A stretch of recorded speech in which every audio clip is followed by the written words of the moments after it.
الحمد لله وكفى وسلام على عباده الذين اصطفى أما بعد فأعوذ بالله من الشيطان الرجيم بسم الله الرحمن الرحيم يا أيها الذين آمنوا قوا أنفسكم وأهليكم نارا وقودها الناس والحجارة عليها ملائكة غلاظ شداد لا يعصون الله ما أمرهم ويفعلون ما يؤمرون صدق الله مولانا العظيم وصدق رسوله النبي الكريم ونحن على ذلك لمن الشاهدين والشاكرين والحمد لله رب العالمين اللهم صل على سيدنا مولانا محمد النبي الأمي وعلى آله وسلم تسليما كثيرا كثيرا اللهم رب الحل والحرام ورب البيت الحرام ورب الركن والمقام أبلغ لروح سيدنا مولانا محمد منا السلام.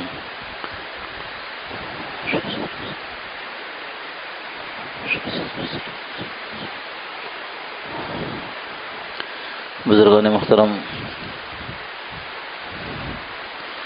اللہ جل جلالہ ومن والہ نے حضور صلی اللہ تعالی علیہ وسلم کو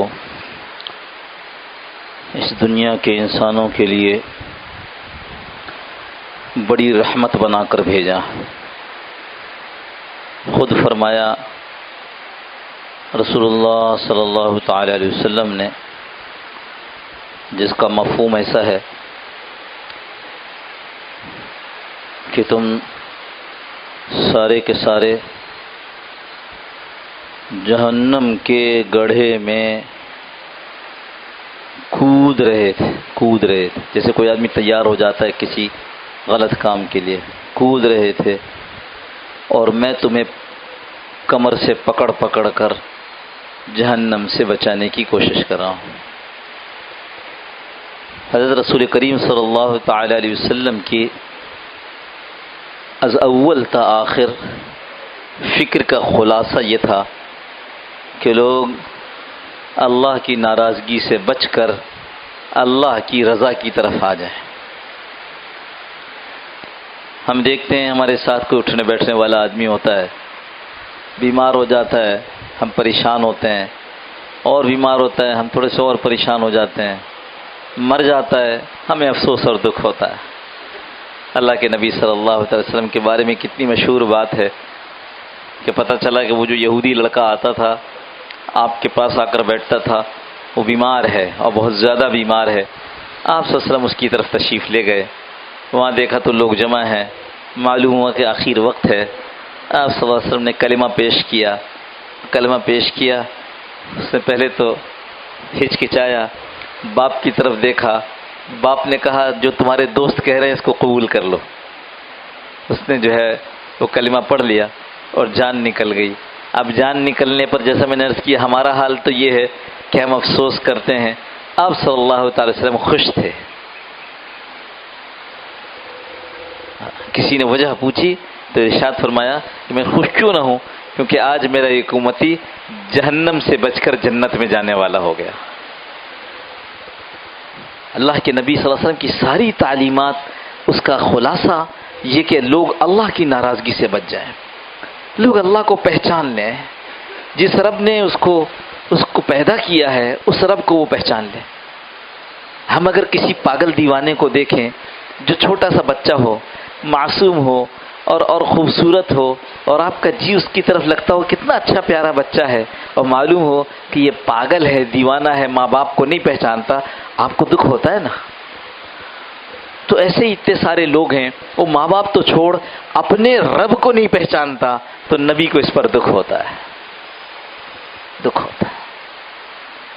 یہ جو قرآن کریم کی آیت میں نے آپ کے سامنے تلاوت کی، یا ایھا الذین آمنوا قوا انفسکم واہلیکم نارا. اے ایمان والو، ایمان والو، یا ایھا الناس نہیں ہے، اے لوگو، اے ایمان والو. ایمان والوں سے کہا جا رہا ہے، یعنی ایمان والو، میں پہلے بھی عرض کیا ایمان والو سے مطلب میں آپ سن رہے ہیں، آپ میں سے ہر آدمی کیا کرو، قوا انفسکم، اپنے آپ کو آگ سے بچاؤ. ایمان والوں کو کہہ رہے ہیں اپنے آپ کو آگ سے بچاؤ.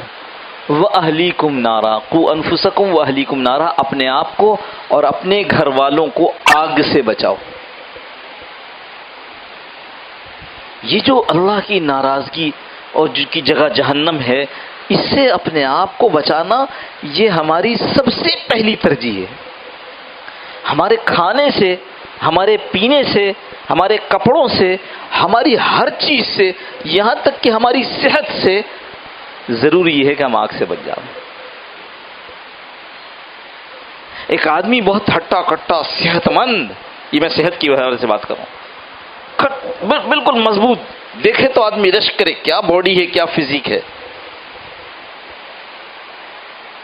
لیکن اس کے پاس ایمان نہیں ہے، اس کے پاس ایمان نہیں ہے۔ اس آدمی سے زیادہ قیمتی اور زیادہ خوش قسمت وہ ہے جو کینسر جیسے موذی مرض میں مبتلا ہے لیکن ہے ایمان والا۔ اس لیے عرض کر رہا ہوں، ہماری ہر چیز سے زیادہ ضروری کیا ہے؟ ایمان۔ اللہ ہمیں اپنی ناراضگی سے بچا لے کل قیامت والے دن۔ ہم سب کو اب اللہ فرما رہے اپنے اولاد کو، اپنے گھر والوں کو بھی آگ سے بچاؤ۔ اور کس سے، میں پھر کہوں، کس سے خطاب ہو رہا ہے؟ ہم سے ہو رہا ہے، ایمان والوں سے ہو رہا ہے۔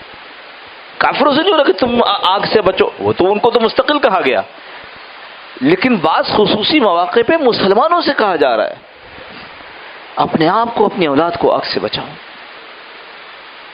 ہماری ہر چیز جو ہم اولاد کے لیے کر رہے ہیں، اس سب سے زیادہ ضروری ہے کہ ہم اپنے اولاد کی ایمان کی فکر کریں۔ اولاد کی ایمان کی فکر نہ کرنا، گھر والوں کے، تھانوی رحمۃ اللہ نے لکھا ہے، فرمایا کہ جیسے ہم یہ سمجھتے ہیں کہ نکاح کے بعد اب میری بیوی کا نان نفقہ مجھ پر ہے، مجھ پر میری ذمہ داری ہے،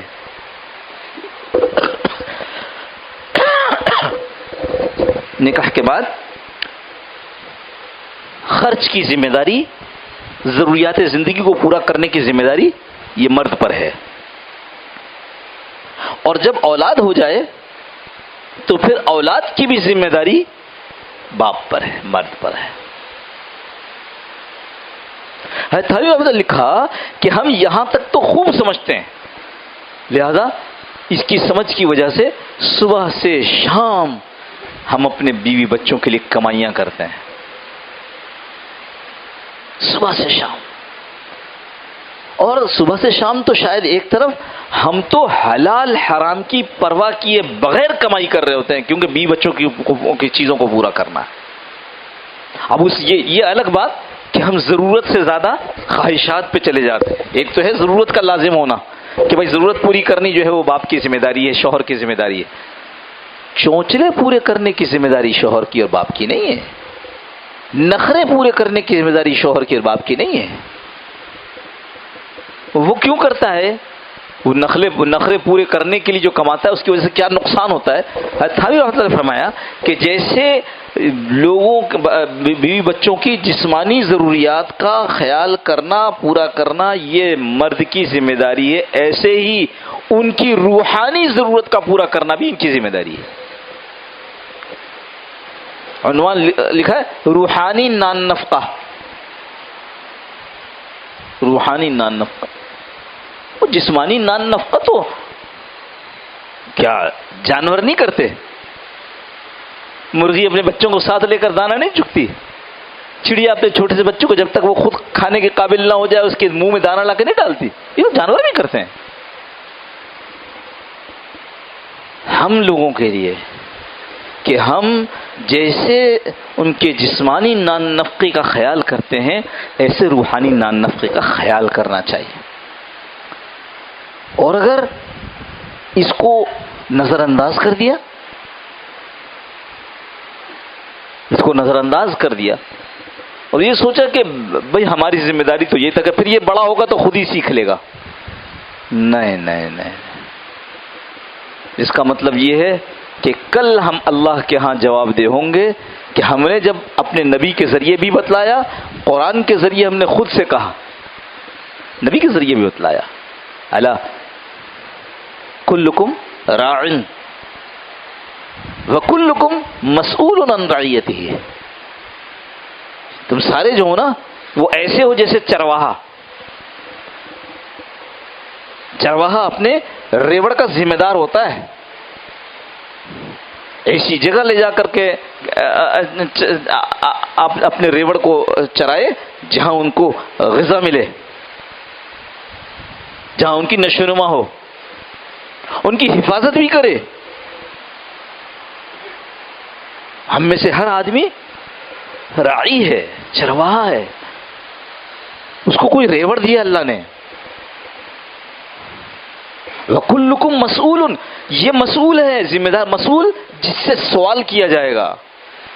اس ریوڑ کو کہاں چرا رہے ہو کہ یہ بڑھ نہیں رہے؟ اس ریوڑ کو کہاں لے کر گئے تھے کہ بھیڑیے نے حملہ کر دیا؟ اس ریوڑ کی تم نے کیسی حفاظت کی کہ اس میں سے اتنی بکریاں غائب ہو گئیں؟ مسئول، مسئول لفظ سوال سے بنا ہے. ایسے ہی ہر آدمی سے اس کے ریوڑ کے متعلق سوال کیا جائے گا.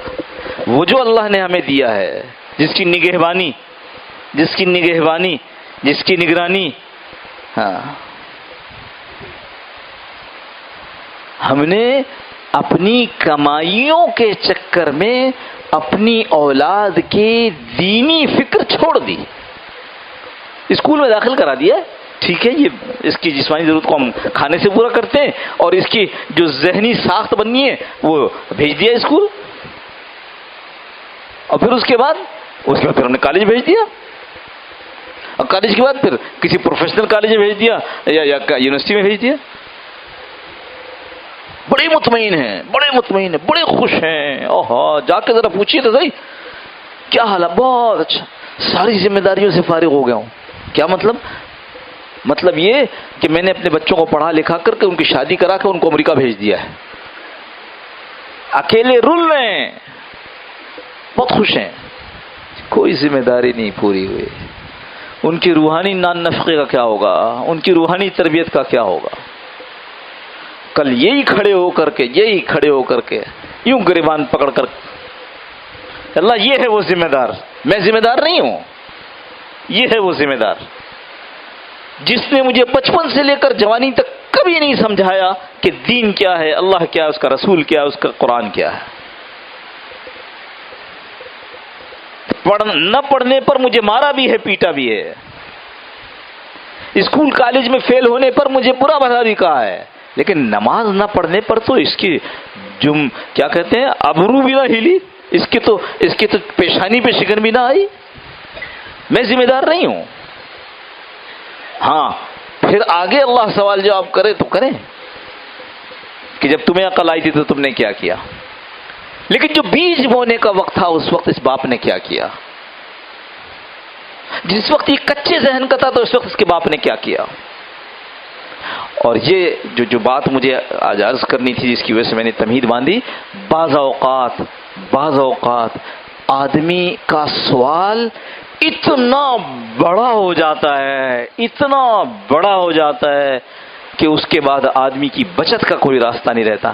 ایک آدمی نے اپنے بچے کی دینی تربیت نہیں کی، اس کی وجہ سے اس بچے کا دین خراب ہو گیا تو سوال تو قائم ہو گیا. لیکن ایک آدمی نے اپنے بچے کی تربیت نہیں کی اور اس کا دین خراب ہوا اور کسی ایسی جگہ پہ پہنچ گیا کہ اس نے پوری قوم کا دین خراب کر دیا. پورے جو انسانوں کے گروہ تھے ان کا دین خراب کر دیا. پوچھ کس کی ہے؟ یعنی ہم تو، ہمارا موضوع کبھی یہ رہا نہیں کہ ہم حکومتوں پر تنقید کریں، اس لیے کہ ہمارے اپنے خیال میں معاملہ وہاں سے چلتا ہے. وہ جو لوگ کہتے ہیں کہ نہیں ووٹ سے آیا ہے، لوگ کہتے ہیں نہیں ووٹ سے آیا ہے، سلیکٹڈ ہے، کچھ لوگوں نے بھیجا ہے، وہاں والے کا فیصلہ ہے. جب اچھا آدمی آ جاتا ہے تو ہم کہتے ہیں اللہ کی نعمت آ گئی، اور جب ایسا آدمی آ جاوے تو ہم کیا کہتے ہیں؟ اللہ پاک نے اپنا عذاب ہمارے اوپر بھیج دیا. شروع حیران ہے، ریاست مدینہ کا نام لے کر اور بنیاد رکھ رہے ہیں کسی کی درگاہ پر جا کر سجدہ کرنے سے. انا للہ و انا، میں نے باقاعدہ چند مختلف مکتب فکر والوں سے بات کی. میں نے کہا بتاؤ بھائی، کسی صورت تمہارے یہاں کسی طرح کی کوئی گنجائش ہے؟ انہوں نے کتابوں کے حوالے دی مجھے، کتابوں کے حوالے. یہ کتاب دیکھیے، اس میں ہمارے بڑے نے لکھا یہ سجدہ تعظیمی حرام ہے، حرام. کتنے میں کہہ رہا ہوں کہ مختلف مکتب فکر والوں سے میں نے اس پر بات کی کہ بھائی یہ بتاؤ کہ شاید کوئی مسئلہ کس کی گنجائش دے دیتا، کوئی نہیں دیتا. آپ کیا کر رہے ہو؟ مدینے کی ریاست تو آئی تھی اس لیے کہ شرک کو جڑ سے اکھاڑ پھینکے، ورنہ تو مکہ مکرمہ کیا برا تھا. نکلتے نکلتے آپ سے سر ارشاد فرما رہے اللہ اس شہر سے مجھے بہت محبت، دل نہیں چاہتا اس کو چھوڑنے کا، لیکن کیا کریں یہاں کے مشرک رہنے نہیں دیتے. اور چلتے چلتے ہر طرح کی باتیں سنتے سنتے یہ جو سامنے آئی، پھر بھی میں نے کئی مرتبہ اس کو سنا کہ میں صحیح سمجھ رہا ہوں نہیں، کہ بدر کے موقع پر جو ہے صحابہ چند 313 تیار ہوئے، باقی تو ڈر کے رہ گئے. ڈر کے رہ گئے؟ انا اللہ، کس پر تہمت لگا رہے ہو؟ ان پر جن کو اللہ نے اپنے نبی صلی اللہ علیہ وسلم کی خدمت کے لیے چنا، جن کے بارے میں یہ آیا کہ اگر یہ ایک مٹھی جو خرچ کر دیں، بعد میں آنے والے ایک مٹھی جو، مٹھی چھوٹی سی اور جو معمولی چیز، گندم سے بھی نیچے کی چیز تھی، ایک مٹھی جو خرچ کر دیں تو بعد کا آنے والا احد پہاڑ کے سونا خرچ کرے برابر نہیں ہو سکتے. آپ کہتے ہو ڈر گئے؟ کیا بات ذہن میں آپ کے؟ دیکھو بات پھر ادھر نکل، میں شاید پوری نہ کر سکوں بات، نماز کے بعد بیٹھ جانا، مگر ایک بات میں آپ سے عرض کر دوں، صرف وجہ کیا ہے. وجہ یہ ہے کہ ساری زندگی اسکول کالج میں، ہارورڈ میں، آکسفورڈ میں پڑھایا، ساری زندگی کرکٹ کھلایا، دین کبھی بتایا نہیں. تو ان جگہوں سے جو دین آیا وہ کس کا آیا؟ وہ عیسائیوں نے جو کچھ اسلام کے متعلق سکھایا تھا وہ آیا.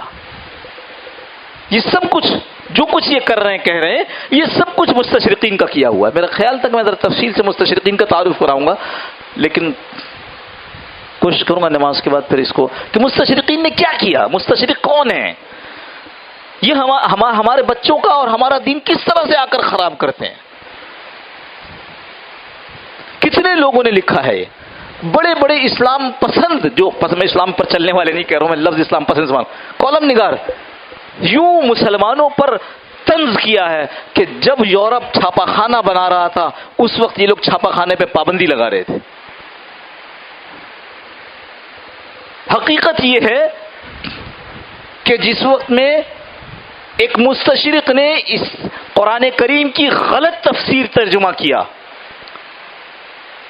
اور اس کو چھاپے خانے سے چھاپ دیا اور وہ خلیفہ عثمانی خلیفہ کے پاس پیش کیا گیا، انہوں نے ترکی کے علماء پر پیش کیا، انہوں نے کہا اس میں تو بہت غلطیاں ہیں. میں نے کہا پابندی لگاؤ، چھاپے خانے میں سب کچھ چھپے گا، قرآن نہیں چھپے گا، حدیث نہیں چھپے گی.